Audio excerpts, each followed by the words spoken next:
Gracias por su asistencia. Vamos entonces a comenzar ya con nuestro tema de fondo, en la medida en que las personas vayan ingresando a esta transmisión. Vamos a hablar en esta oportunidad del Comité de Convivencia Laboral. Vamos a hacer un resumen ejecutivo de los principales aspectos relacionados con el Comité de Convivencia Laboral, qué no puede hacer, qué sí puede hacer, algunos tips para adelantar el procedimiento de los asuntos que conozca el Comité de Convivencia Laboral, algunos temas relacionados con sus miembros, pero también una rápida referencia legal a las normas que regulan las actuaciones del Comité de Convivencia Laboral. Comencemos por decir que el tema de la salud mental en Colombia ha venido siendo objeto de reglamentación desde hace ya varios años. Tal vez una de las primeras normas que se expidió sobre este tema fue la Ley 1010 del año 2006. Ustedes recuerdan que esa fue la ley del acoso laboral. Recuerdan ustedes que allá en esa ley del acoso laboral se definía cuál era el objeto de esa ley, cuáles eran las modalidades de acoso laboral, las conductas de acoso laboral, aquellas conductas que no constituían acoso laboral, los mecanismos para controlar el acoso laboral también estaban allí mencionados en esa ley, además de las sanciones.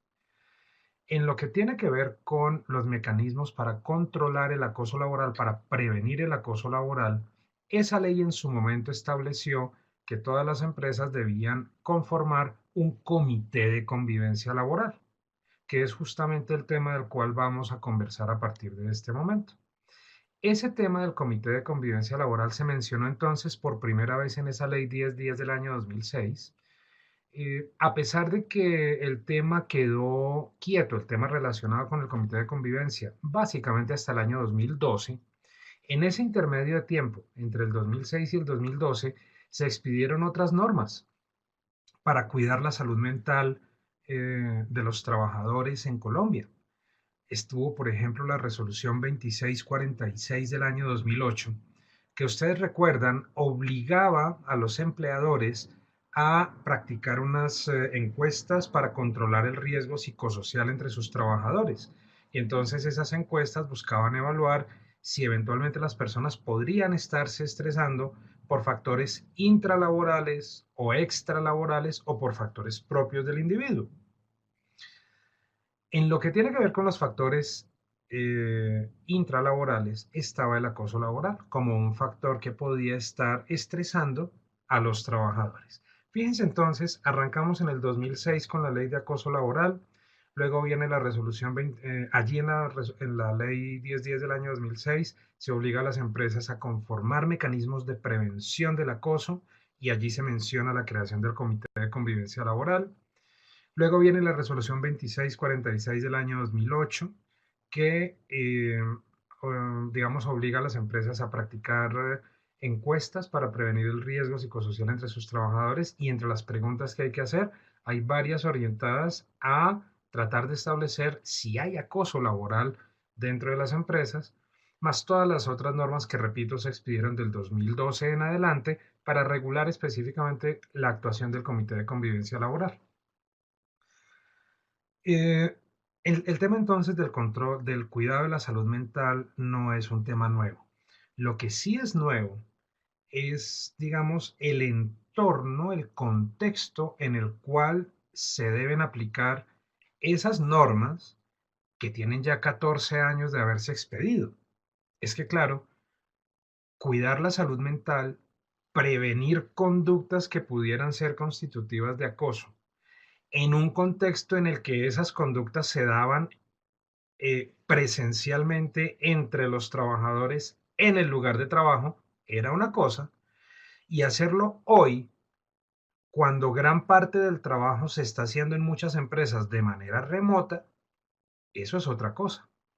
Es que claramente conductas que antes eran inofensivas, casi que irrelevantes para el ordenamiento legal, hoy, por cuenta de la nueva forma como tenemos que trabajar, algunas de esas conductas hoy pueden ser, por ejemplo, actos de discriminación o actos de entorpecimiento o actos inseguros para la salud del trabajador o actos que eventualmente pueden implicar expresiones injuriosas o ultrajantes hacia la persona.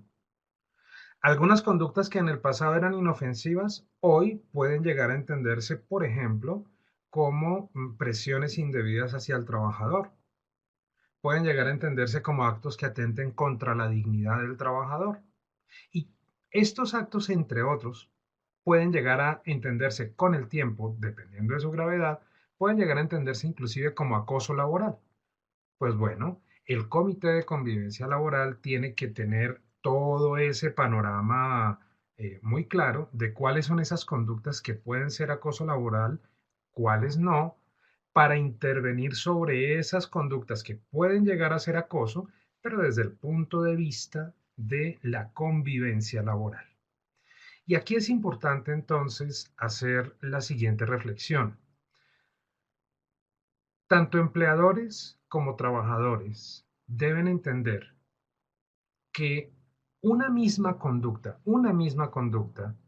puede tener diferentes implicaciones desde el punto de vista legal y práctico.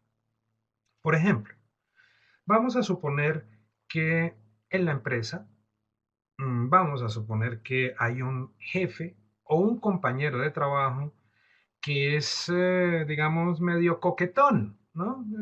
Ay, ¿cómo estás de linda? Ay, gordita, ay, gordito, ay, ¿cómo estás? No sé qué, no sé qué.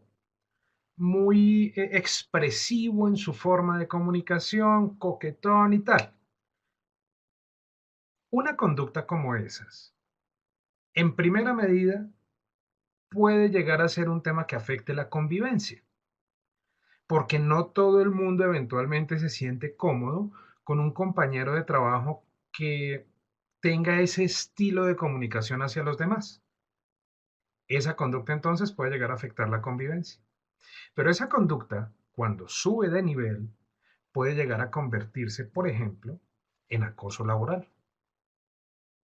Pero además, esa conducta eventualmente puede llegar a constituir una violación a las obligaciones del trabajador que están contenidas en el reglamento interno de trabajo o en el contrato de trabajo. Entonces, si eso llega a ocurrir, entonces esa misma conducta puede constituir, repito, una infracción disciplinaria que puede llegar a ser sancionada. O eventualmente, si esa conducta se sube todavía más de tono, pues entonces puede llegar a ser inclusive constitutiva de un delito, ¿sí? Por un tema de acoso sexual.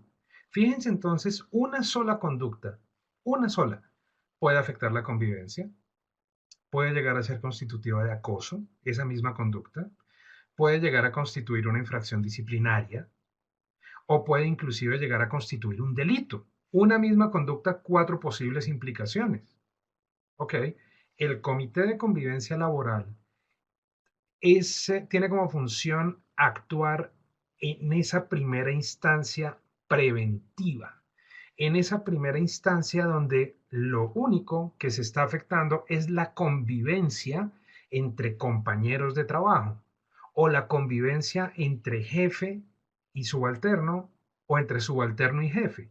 Ahí es donde actúa el Comité de Convivencia Laboral, cuando esa conducta apenas es incómoda, muy incómoda, pero es solamente incómoda. Es ahí donde tiene que actuar el Comité de Convivencia Laboral. El Comité de Convivencia Laboral no tiene dentro de sus competencias legales declarar si esa conducta de coqueteo, de expresiones efusivas hacia compañeros o compañeras, eso no acoso laboral. Eso no le toca al Comité de Convivencia Laboral. Para eso la ley le asignó competencias al Ministerio de Trabajo o a los jueces de la República. Al Comité de Convivencia Laboral no le corresponde establecer si esa conducta es o no violatoria del contrato de trabajo o del reglamento interno de trabajo de la empresa. Para eso está el área de gestión humana de la empresa. Al Comité de Convivencia Laboral no le corresponde establecer si esa conducta es o no delito. porque para eso está pues la Fiscalía General de la Nación y los jueces de la República. Ojo entonces, el comité se ocupa esencialmente de temas de convivencia. ¿Cómo hacer para que el ambiente laboral sea un ambiente agradable? Presencial cuando el trabajo se pueda hacer presencial y a la distancia cuando la persona tenga que realizar su trabajo remoto, que hoy en día es una realidad. Y es una realidad a la cual vamos a tener que acostumbrarnos porque seguramente estará presente en nuestras formas de trabajo durante mucho tiempo. Les quiero insistir en eso. El comité se ocupa de temas de convivencia. El comité no es ministerio de trabajo para declarar si la conducta que llega a su conocimiento es o no acoso laboral. Para eso está el ministerio o un juez. El comité de convivencia no es gestión humana para definir si esa conducta violó el reglamento o el contrato. Para eso está gestión humana. El comité de convivencia laboral no es Fiscalía General de la Nación ni juez penal para definir si esa conducta es constitutiva de un delito. El comité lo que tiene que hacer básicamente es recibir la queja, escuchar a una parte, escuchar a la otra, proponer medidas para que la convivencia regrese a la normalidad y dejar actas suscribiendo compromisos. El comité de convivencia laboral tampoco tiene dentro de sus competencias legales ordenar, imponer, ejecutar, sancionar a nadie. El comité es un organismo de amigable composición, es un organismo de conciliación y debe ser así. Mejor que sea así, porque cuando ustedes revisan las normas y leen el perfil que pueden tener o que deben tener las personas que formen parte del comité de convivencia, en ningún lado se exige que para ser miembro del comité de convivencia haya que tener 20 años de experiencia en gestión humana, ni que haya que ser abogado con 15 años de experiencia en procesos disciplinarios, ni nada de esas cosas. El perfil de los miembros del comité de convivencia laboral es un perfil casi que más complejo que conseguir, porque el perfil tiene que ser de una persona amigable, conciliadora, tolerante, con estilos de comunicación asertiva, y eso es bien difícil de conseguir. Además, personas que no hayan sido denunciadas por acoso laboral en los 6 meses anteriores a la fecha de la elección. Ese es el perfil del miembro del comité de convivencia, una persona amigable, conciliadora. No hay que ser abogado para ser miembro de un comité de convivencia laboral. Y es por eso que el comité no tiene dentro de sus facultades ocuparse de temas que requieren de una formación jurídica, como por ejemplo definir si eso fue acoso o no fue acoso, como por ejemplo definir si eso violó o no violó el reglamento interno de trabajo o el contrato de trabajo, o por ejemplo definir si esa conducta violó o no violó las normas penales. Eso no le toca, repito, a los miembros del comité de convivencia laboral. Lo que sí tiene que hacer el Comité de Convivencia Laboral, y retomo algo que les había mencionado hace un rato, lo que sí tiene que hacer el Comité de Convivencia Laboral es escuchar las quejas, recibir las quejas que lleguen. Después de recibirlas, por ley, tiene que escuchar a las dos partes por separado, dicen hoy las normas, por separado. En algún momento las normas que originalmente se expidieron permitían que fueran las dos personas escuchadas al mismo tiempo, pero pues eso realmente no resultaba bien. Eso salían peor de lo que habían entrado. Entonces lo que hacían era más bien, lo que optaron fue más bien por escucharlos por separado. Entonces se recibe la queja, se escucha al uno, se escucha al otro y luego de hacer eso, el Comité de Convivencia Laboral tiene que proponer medidas para tratar de restablecer esa convivencia que se vio afectada. Si alguna de las partes considera que con esa gestión del comité el problema no se solucionó, entonces la parte afectada que considere que la gestión fue insuficiente tendrá opciones, tendrá alternativas. Alternativas que podrá escoger o no escoger, aplicar o no aplicar, dependiendo de lo que busque. Si lo que la persona quiere es que el Ministerio de Trabajo declare que eso fue acoso laboral o un juez de la República declare que eso fue acoso laboral, pues lo que tiene que hacer después de poner la queja en después de poner la queja en el comité de convivencia, pues seguramente es ir al ministerio o donde un juez. No, que es que lo que quiere es que la persona quiere es que echen a ese compañero que se sobrepasó en su forma de expresarse, etcétera. Ok, entonces vaya a gestión humana, que gestión humana es el encargado de aplicar medidas disciplinarias. Que lo que quiere es que metan a la cárcel a ese tal por cual. Ok, entonces pues para eso está la Fiscalía General de la Nación.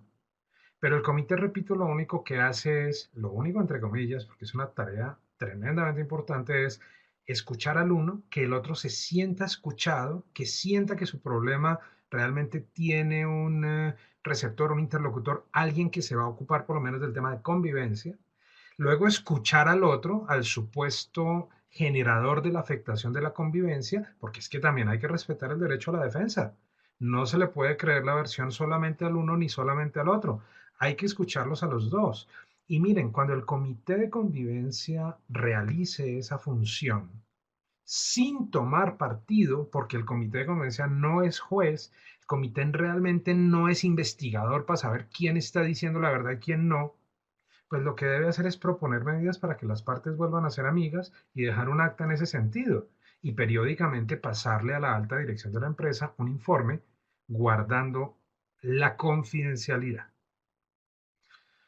Ojo con este tema de la propuesta de medidas. Sin tomar partido, volviendo a nuestro ejemplo de ese colaborador o jefe o subalterno que es coquetón, así, medio expresivo, pues en su forma de comunicarse, decirle, óyeme, mira, relájate, tranquilo, cuidado, contrólate, porque es que no todo el mundo entiende tus mensajes de la misma manera. ¿Mm? Sin acusarlo de nada, se le está diciendo, oiga, modere su forma de expresión. Y a la otra persona a la que colocó la denuncia, a la que se siente afectada en su convivencia, pues lo que hay que decirle, oiga, venga, es que pues entendamos que no todo el mundo habla igual que uno, hay algunas personas que son más expresivas, etcétera. No se tome las cosas tan a pecho.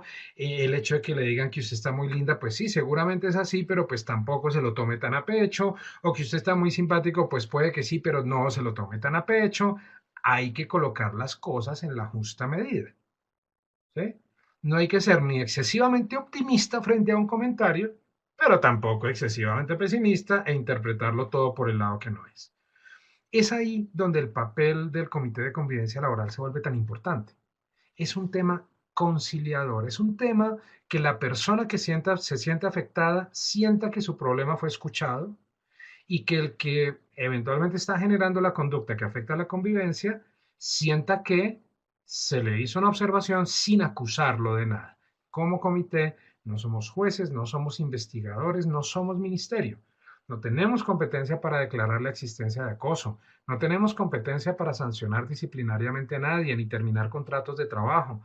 Tampoco tenemos competencia para definir si hubo un delito o no hubo un delito. El papel del Comité de Convivencia Laboral es un tema esencialmente conciliador. Ojo con la confidencialidad del Comité de Convivencia Laboral, es fundamental para ganarse la confianza de quienes van a poner en su conocimiento situaciones que para ellos son tremendamente sensibles. Cuando una persona acude al Comité de Convivencia Laboral, es porque ya llegó a un nivel muy alto, su desespero.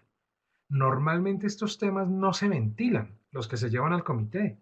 Eventuales discriminaciones, actos de agresión, expresiones injuriosas o ultrajantes, violación a hechos de la intimidad de la persona. Eso normalmente a nadie le gusta ventilarlo en público. De tal forma que cuando el tema se lleve al comité de convivencia laboral es porque ya hay un nivel de desespero importante y esa persona necesita ser escuchada. Tiene el derecho a ser escuchada. ¿De acuerdo? Pero también la contraparte tiene derecho a que se escuche su versión de las cosas. No todo lo que digan cada una de las partes hay que creerlo al 100%. De hecho, el comité no puede tomar partido. ¿De acuerdo? El comité propone medidas para mejorar la convivencia. Hay unos temas importantes que me parece importante resaltar en lo que tiene que ver con el procedimiento que puede adelantar el comité de convivencia cuando llegue una queja a su conocimiento. Tal vez lo primero que quisiera mencionarles aquí en este punto es que el comité de convivencia no debería tramitar anónimos. Acuérdense que por ley el comité de convivencia tiene que escuchar a una de las partes y luego a otra de las partes.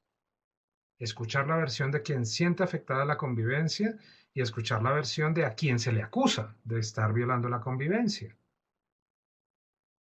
Y para eso las dos partes tienen que estar identificadas. Si una de las dos partes no está identificada, pues no se puede surtir el procedimiento. Anónimos en principio no se deberían tramitar. Otro tema importante es que el comité en principio no debería darle trámite a quejas que hayan sido colocadas por personas diferentes a la víctima de la convivencia, de la afectación de la convivencia. Es decir, no debería darse trámite a quejas puestas por terceras personas. Es que si el comité de convivencia abre esa puerta, podría llegar a darse una situación como la siguiente. Alguien se da cuenta que mi jefe, el jefe de Germán Plazas, le habla muy duro, le grita, le exige, le manotea en la mesa y que de no sé qué, o las videoconferencias, y entonces eso es delante de todo el mundo exigiéndole el jefe a Germán Plazas, etc. Entonces un compañero de Germán Plazas ve la situación y va al comité de convivencia y dice, es que yo estoy muy preocupado porque veo que a Germán Plazas lo maltratan. Hay expresiones injuriosas. Eso el jefe cada que lo saluda, eso es de madrazo para arriba.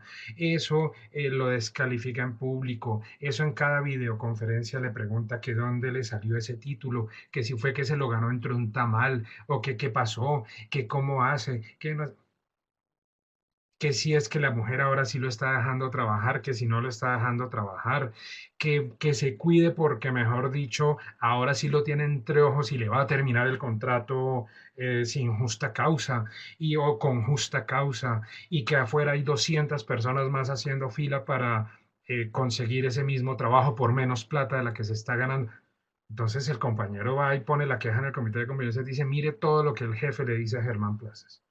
Entonces el comité recibe la queja anónima, porque yo la recibe a través de un tercero, porque Germán Plazas no la puso fue un compañero de Germán Plazas. Entonces el comité recibe la queja puesta por un tercero, no por la víctima de la afectación de la convivencia. El comité, ¿qué hace? Llama a Germán Plazas a escuchar la versión de lo que dice la carta para luego llamar al jefe de Germán Plazas.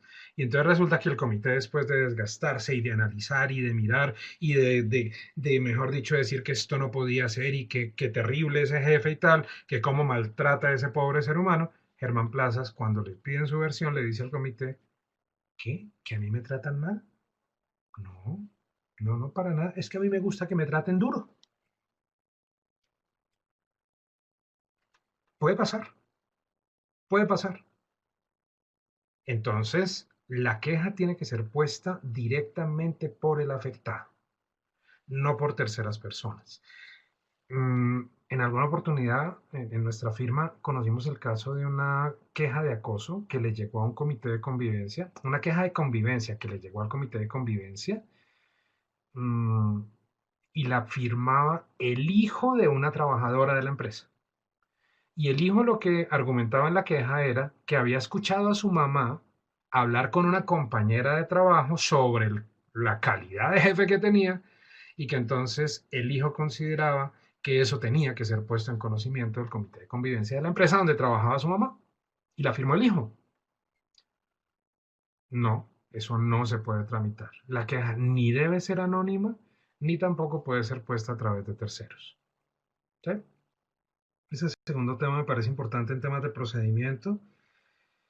Hay un tercer tema importante que me parece en el tema de procedimiento y es que el comité en principio solo conoce quejas de convivencia de trabajadores directos de la empresa y por problemas de convivencia entre trabajadores de la misma empresa. Es decir, en principio el comité de convivencia no tendría por qué conocer de un tema de convivencia con un contratista o con un proveedor, inclusive ni siquiera con una aprendicena, porque acuérdense que el papel del comité de convivencia es prevenir el acoso laboral. Y realmente frente a esos ejemplos que les puse ahorita, contratista, aprendiz, proveedor, no se da la figura del acoso laboral porque el acoso se da solamente entre personas que tengan contrato de trabajo, relación de subordinación. Ahora, eso no quiere decir entonces que vamos a salir de esta videoconferencia a afectar la convivencia con el aprendiz, con el pasante, con el proveedor y con el contratista, porque con ellos no tenemos problema y ellos no tienen acceso al comité y nunca habrá acoso laboral. No, no, no, tampoco vamos a hacer eso, porque además ustedes saben a través de una acción de tutela, pues un juez podría interpretar que las normas de acoso le son aplicables a ese tipo de funcionarios, como lo han dicho, por ejemplo, también frente a la embarazada cuando no tiene contrato laboral o en temas de estabilidad laboral reforzada cuando la persona no tiene contrato de trabajo, etcétera. Entonces no vamos a salir de aquí a acosar ni al aprendiz, ni al contratista, ni al pasante, ni al proveedor, ni nada de esas cosas. El comité, por ejemplo, no podría, en principio, el de convivencia laboral, no podría conocer temas relacionados, por ejemplo, entre un docente y un alumno, o entre un padre de familia y un trabajador de la entidad educativa. Es solamente temas de trabajadores que tengan contratos de trabajo, entre ellos. Y hay otro tema que me parece importante en asuntos de procedimiento y es que en principio el comité, como no tiene formación jurídica, no tiene por qué tenerla, pues en principio pues debería evaluar muy bien si se quiere meter en ese tema de pedir pruebas, valorar pruebas, custodiar pruebas, testimonios, documentos, no sé qué. Me parece que es un poco enredarse y la ley no lo exige. Me parece que el derecho a la defensa en este trámite puntual del comité de convivencia se puede respetar escuchando al uno, escuchando al otro y proponiendo medidas para que vuelvan a ser amigos. Finalmente, acuérdense, aquí el comité no va a decidir si hay acoso, no va a decidir si se violó el contrato o no, no va a decidir si el tema fue delito o no. Lo que va a hacer el comité es, sin tomar partido, proponer medidas para que las partes vuelvan a ser amigos, dejar acta de esas proposiciones que se dieron y guardarlas, manteniendo la confidencialidad. Eso en cuanto a los temas de procedimiento. ¿Qué llevamos entonces hasta este punto? Hemos hecho algunas claridades sobre lo que no puede hacer el comité. Y aquí en resumen, para quienes están ingresando a la transmisión en este momento, que no puede hacer el comité de convivencia, declarar la existencia de acoso, que no puede hacer el comité, declarar si la conducta que afecta a la convivencia violó o no el contrato de trabajo o el reglamento de trabajo, que no puede hacer el comité de convivencia, definir si determinada conducta es delito o no es delito. El comité tampoco impone, ordena, ejecuta ni sanciona.